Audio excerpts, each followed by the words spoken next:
আজ অনেক দিন বাদে মাসির বাড়ি যাব বলে ঠিক করলাম।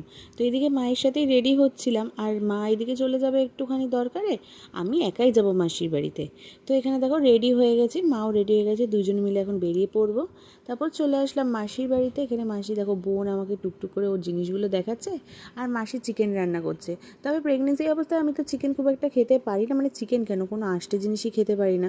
তাও মাসি রান্না করছে, ট্রাই করে দেখবে, একদম হালকা করে রান্না করছে, খুব রিচ খাবার, আমি খাইও না আর খেতেও পারি না। তো এখানে দেখো মাসি একটু কষা দিল, আমি একটু বসে বসে ট্রাই করছি। আর এইখানে দেখো ছোটো ছোটো কি সুন্দর 500 টাকার নোট বেরিয়েছে। তো বোনকে বললাম, চ বোন, এই 1000 টাকাটা দিয়ে আমরা মেলা ঘুরে আসি। তো যাই হোক, এইগুলো নিয়ে একটু ইয়ার্কি হচ্ছিল।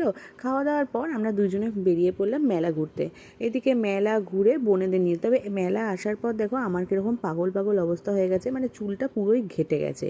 আমরা গুস্তাগুস্তি করছিলাম যেহেতু, তার জন্য। তারপর আমরা কি খাবো, মেলার মধ্যে তো সেরকম কিছু খাওয়া নাই। বোন ওখানে একটা কটন ক্যান্ডি কিনলে, আমরা চলে আসলাম পিৎজা খেতে। তো এই কটন ক্যান্ডি না ট্রাই করে দেখবো যে কেমন খেতে, মানে কটন ক্যান্ডি খেয়েছি তবে গ্লাসেরগুলো খাইনি। তবে জানো তো, একদম বাজে খেতে ছিল। তবে কেউ এরকম গ্লাসের কিনো না, যদি পারো ভালোটাই কিনো, একটু দাম দিয়ে। তো তারপর এখানে দেখো পিৎজা খাওয়ার পর চলে আসলাম কাবাব খেতে।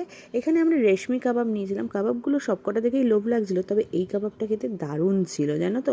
বেশি নেয়ও নি, 4 পিস না 5 পিস ছিল, অত মনে নেই।